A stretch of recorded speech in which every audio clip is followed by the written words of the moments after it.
Mga alipin ni Allah subhanahu wa ta'ala, mga minamahal na magulang, mga kapatid sa pananampalatayang Islam, bago ang lahat ay lubos po nating pinasasalamatan si Allah sa lahat ng biyayang iginawad niya sa atin, mga alipin ni Allah subhanahu wa ta'ala. Biyayang tinatamasa natin sa mga oras na ito, biyayang tatamasahin pa lamang natin, mga alipin ni Allah. Biyayang nararamdaman man natin or hindi, biyayang nakikita man natin or hindi, mga alipin ni Allah subhanahu wa ta'ala. Lubos ang ating pasasalamat kay Allah subhanahu wa ta'ala, sapagkat makatotohanan na ang lahat ng papurit pasasalamat ay tanging kay Allah subhanahu wa ta'ala lamang at wala ng iba pa. Sa Kanya lamang tayo dapat sumamba. Sa Kanya lamang tayo dapat humingi ng tulong mula sa kasamaan ni Satanas. At sa Kanya rin tayo dapat humingi ng kapatawaran mula sa kasamaan ng ating mga gawa, mga alipin ni Allah. Ako'y sumasaksi na walang ibang Diyos na karapat-dapat sambahin maliban si Allah subhanahu wa ta'ala lamang. At ako din ay sumasaksi na si Propeta Muhammad sallallahu alaihi wasallam, minsahero ni Allah, alipin ni Allah, sugo ni Allah subhanahu wa ta'ala. Mga minamahal na magulang, mga kapatid sa pananampalatayang Islam, si Allah ay nagwika sa marangal na Quran. Ba'da a'udhu billahi minash shaitanir rajim. La in syakartum la azidannakum wa la in kafartum inna adhabi lasyadid. Sinabi ni Allah sa marangal na Quran, kung kayo ika ay magpasalamat mula sa mga biyayang iginawad sa inyo ni Allah, laazidannakum, ay mas dodoblihin at pararamihin pa ni Allah subhanahu wa ta'ala ang mga biyayang iginagawad sa ating, mga alipin ni Allah. Wala in kafartum, at kung kayo naman ika ay sumuway, alalaong baga na kayo ay hindi matuto magpasalamat kay Allah, inna adhabi lasyadid, makatotohanan na ang parusa ni Allah subhanahu wa ta'ala ay napakatindi, mga alipin ni Allah. Pasalamatan natin si Allah sa pamamagitan ng tanging pagsasagawa ng pagsamba lamang sa Kanya. Sino man sa atin ang nais pasalamatan si Allah, ngunit walang pagsamba, nakatotohanan na hindi mo tunay na napasalamatan si Allah subhanahu wa ta'ala. Sa din sa tao, akabayaian akapanalamatan su Allah, ugay na dawa simba, saben sabnar adang kakapanalamati su Allah subhanahu wa ta'ala. Alam niyo po ba, sa tribong Maranao, kung sino man ang mga Maranao dito na nakakaintindi ng salitang kanduri, pagpapahalimbawa lamang, mga alipin ni Allah, alam niyo ba na ang kanduri, ang pagbibigay mo ng sadaka, pagpapakain mo ng mga tao, ay isa sa pinakamainam na gawain sa Islam. Pero may nakakaligtaan ka, o alipin ni Allah. Alam mo ba na ang kanduri ay mimbabi syukr? Ibig sabihin, mga alipin ni Allah, kaya mo isinasagawa ang kanduri, sadaqat, pagpapakain ng mga tao, ay nais mong magpasalamat kay Allah sa mga biyayang iginawad niya sa iyo. Nagkanduri ka dahil gumraduate ang iyong anak. Nagkanduri ka dahil nagkaroon ka ng bagong kotse. Nakapagtayo ka ng bahay. O kahit ano pa mang gantimpala sa iyo ni Allah subhanahu wa ta'ala o biyaya sa iyo ni Allah subhanahu wa ta'ala. Magaling dyan ang mga Maranao. Hindi lang yon. At ibang tribo, magaling sa pagsasagawa ng kanduri. Bakit? Dahil gusto nilang magpasalamat kay Allah, gumawa ng mabuti. Pero may nakakaligtaan tayo, mga alipin ni Allah. Ano ito? Ito ang salah. Ito ang salah. Na kung saan ang salah, anumang mabuting gawain mo para kay Allah, tanggalin mo lang ang sala, nawawalan ng saysay, o kapatid sa pananampalatayang Islam.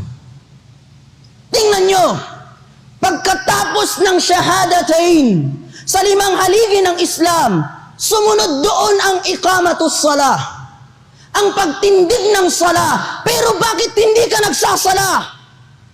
Tumalon ka. Sumaksi ka na walang ibang Diyos na karapat dapat sambahin maliban kay Allah. At si Propeta Muhammad sallallahu alaihi wasallam ay kanyang mensahero, alipin, sugo ni Allah. Pero tingnan mo, hindi ka nagsala. Nagbigay ka ng zakat at nagsadaka ka, pero hindi ka pa rin marunong magsala. Nag-ayuno ka sa buwan ng Ramadan, pero hindi ka pa rin nagsasala. Nag-hajj ka, nag-umrah ka, pero hindi ka pa rin nagsasala. Kapatid sa pananampalatayang Islam, awwalu ma yuhasabu ala al-abdi yawm al-qiyamati as-salah. Fa in saluhat saluhat sairu amali, wa in fasadat fasadat sairu amali.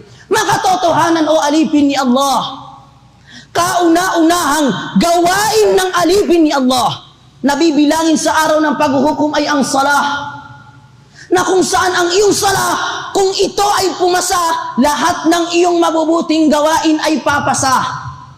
Pero alipin ni Allah, kung ang iyong salah ay hindi pumasa, alalaong baga ito ay bumagsak, lahat ng iyong mabubuting gawain ay hindi papasa o alipin ni Allah subhanahu wa ta'ala. Sa madaling salita, nawawalan ng saysay ang anumang mabuting gawain natin kung wala ang salah. Pero pansinin natin, kauna-unahang gawain pagsamba kay Allah na ating napag-iiwanan ang salah. Salah! Salah mga alipin ni Allah. La hawla wa la quwwata illa billah.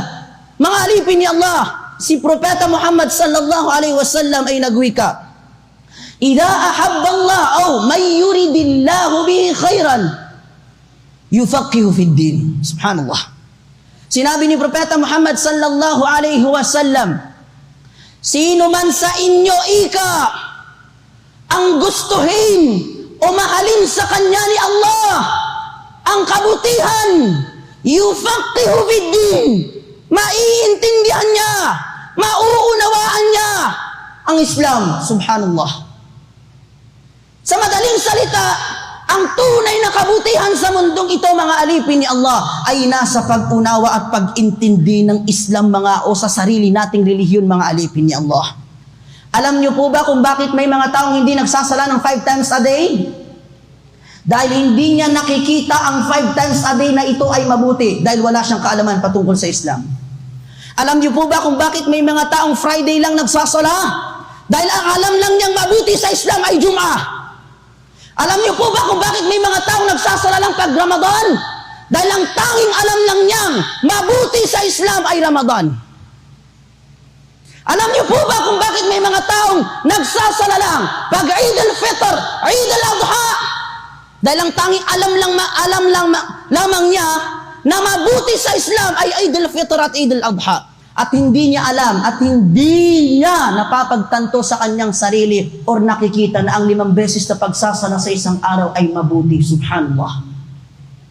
La hawla wa la quwwata illa billah. Kaya mga minamahal na tagapakinig, mga minamahal na magulang, mga kapatid sa pananampalatayang Islam, pasalamatan natin si Allah kung tunay na tayo gusto natin pasalamatan si Allah sa pamamagitan po ng pagsasagawa ng tanging pagsamba lamang sa Kanya. Alalaong baga ito ang sala, mga alipin ni Allah subhanahu wa ta'ala.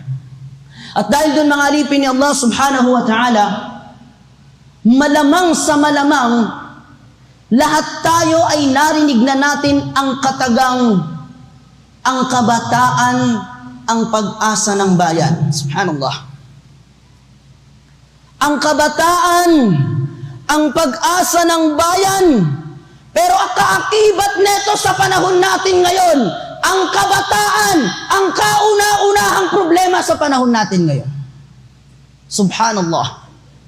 Kaakibat neto, mga alipin ni Allah, na ang mga kabataan sa panahon natin ngayon ang numero 1 na problema sa ating panahon. Subhanallah.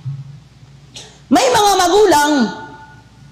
mga magulang na sobra-sobra ang kanilang pagrereklamo sa kanilang mga anak dahil problemado ang kanilang mga anak. Subhanallah. Mga magulang, problema ang kanilang mga anak. Bakit? Suwain, sumasagot, hindi nagsasala, hindi kilala ang dakilang lumikha, hindi gumagawa ng mga pagsamba kay Allah subhanahu wa ta'ala. La hawla wa la quwwata illa billah. Pero ito ang masama. Ito ang masakit, mga alipin ni Allah. Ang daming mga magulang na nagrereklamo sa kanyang mga anak.